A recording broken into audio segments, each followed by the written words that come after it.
My name is Richard Fung. I am a video artist, a writer, and until relatively recently, a professor in the integrated media department at OCAD University. Hi, my name is Sinthujan. I'm a political geographer, an essayist and researcher based in Berlin. Hi, my name is Artspace, and I am now an acting assistant professor of geography and environmental studies at Ryerson University.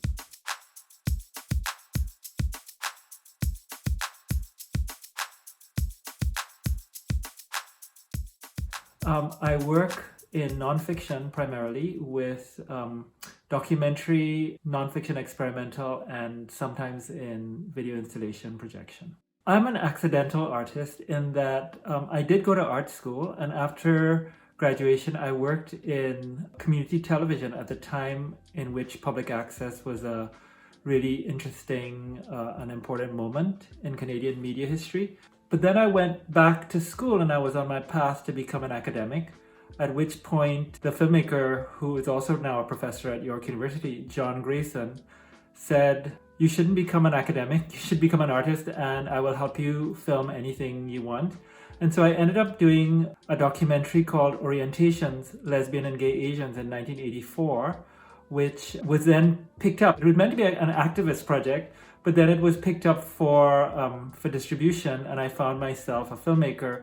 After Orientations, I found myself kind of slotted in the early 80s as a kind of gay Asian video maker. And so then I decided to do work that did not concern sexuality, and I started looking at my own family. I'm fourth generation Chinese Trinidadian, and that narrative around ethnicity and Chinese ethnicity in particular had not really been present here. And I found that my own experience, my own family experience, my own kind of national experience was not reflective of the truisms of Chinese Canadian identity. And so I started doing these works that had since then been described as autoethnographic, and it's a descriptor that I like myself. And so I started doing that, and so that's a thread in my work. And then there's another kind of thread that are sort of perhaps one-offs or two-offs social justice work, so that I've done work on Out of the Blue in 1990, which was about anti-Black racism and policing. I did a couple of video installations on social justice in Israel-Palestine. I did a video in collaboration with Peter Stephen on refugees, and another work on looking at sort of homophobia, nationalism with Ali Kazemi and John Grayson, called Rex versus Singh. And that's how I started working in media professionally. I work around the themes of statelessness, displacement, and forced migration in different types of modes as storytelling practices. My background is I studied human rights and politics, and later on race, ethnicity, and post-colonial studies as a master's, and then I started a PhD in political geography. I've been trained in different types of disciplines, and I've worked in many types of rights-related fields, as anti-racist work, anti-fascist work, and Tamil rights specifically. I myself am of Ulam Tamil origin, and my family story is that of many Ulam Tamils who had to leave Sri Lanka because of war, genocide, and arrived in the West as refugees, which is a theme that kind of follows as a red thread throughout my career, as well as the work that I've been doing. I've worked for many years within different anti-racist and minority rights related institutions, such as the Institute of Race Relations in the UK.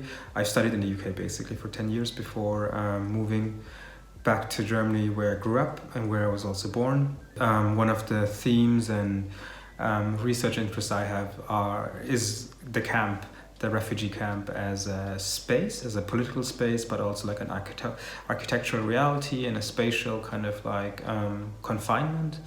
And the themes that I'm really interested in are around kind of like the banal domestic politics within the refugee camps and politics of resistance and everyday practices of resistance of people.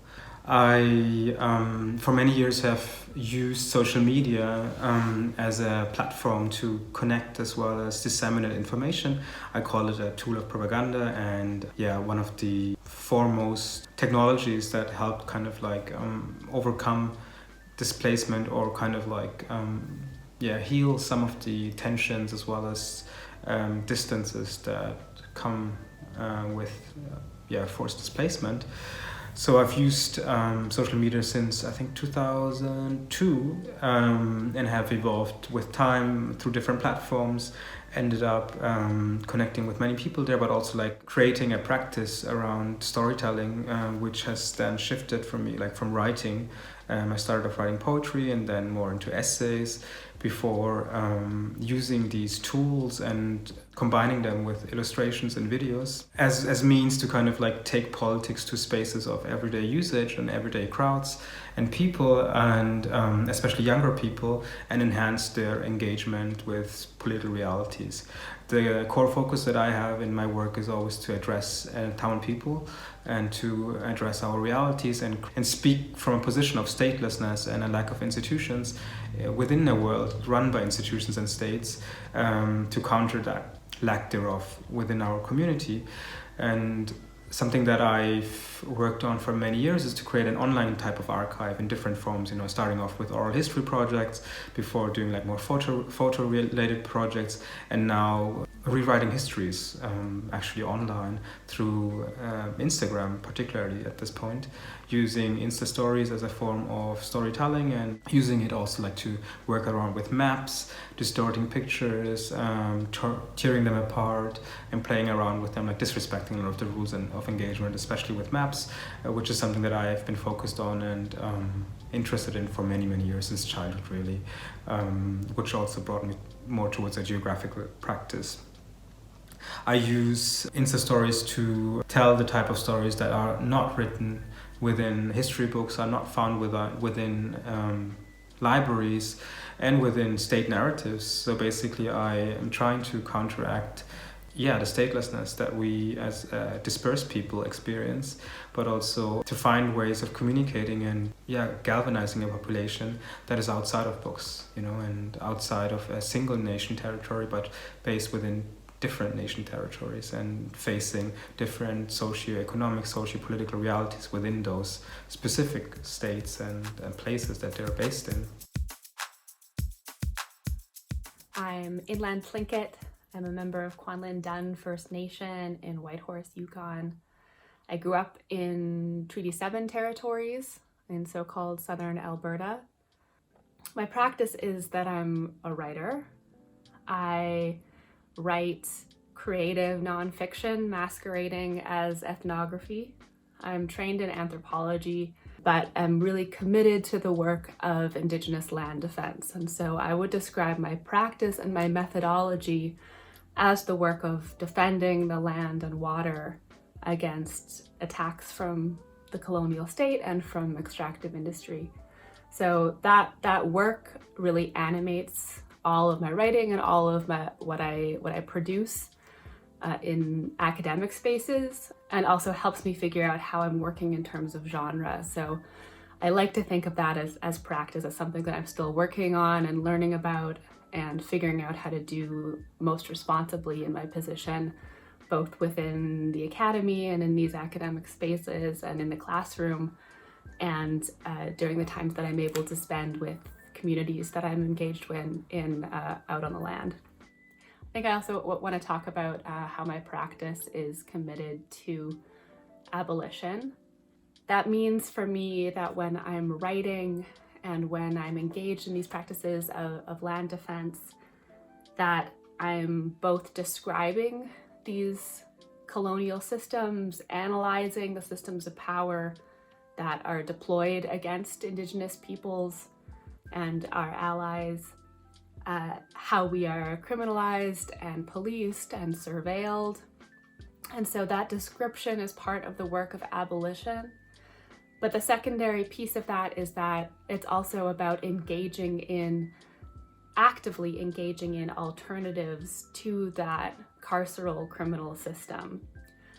And so I think that's part of what I want to also really focus on in my work and in my writing, is not only analysis of the systems and structures of oppression that we live within, but also the illumination and the building and creation and nurturing of alternatives to those systems within our relations, within the interpersonal connections that we're building, and within the work of defending the land. And that's really for me about committing to the demolition and the dismantling of systems of oppression, but then also really deepening our relations to the land that we depend on. That work that I was doing with communities and continue to do with communities to help support people in the face of these extractive projects was what I was engaged in when I landed in this position. So in the beginning of 2020, I was at a land-based occupation, indigenous occupation of traditional territories in so-called northern British Columbia. I was on Wet'suwet'en territories where I'd been for about 3 years at that point. I was behind a blockade that was keeping industry and police from continuing to invade and destroy that territory for the service of constructing a fracked gas pipeline called the Coastal GasLink pipeline through the territory. So that led to this position. I did my first interview for this professorship from behind the blockade, and actually almost didn't get the job, partially because when asked if I would be able to come and do a campus visit, I didn't think that would be possible, or I thought I might be in jail, or I wasn't sure when the blockade was going to be taken down, and it was dependent on the actions of the police, the RCMP. So that was my first sort of foray into this academic position. I managed to continue the interview process and land where I am. So I think that my career path has been really, I've been really lucky that I was able to continue to do that work on the land and still be considered for this position. I think that when it really came down to it, I chose the work I was doing with Indigenous communities over and above the work that was sort of in front of me for this academic position. I think that for me, that was an important choice to have made, and I'm really fortunate that it turned out that I could actually do both.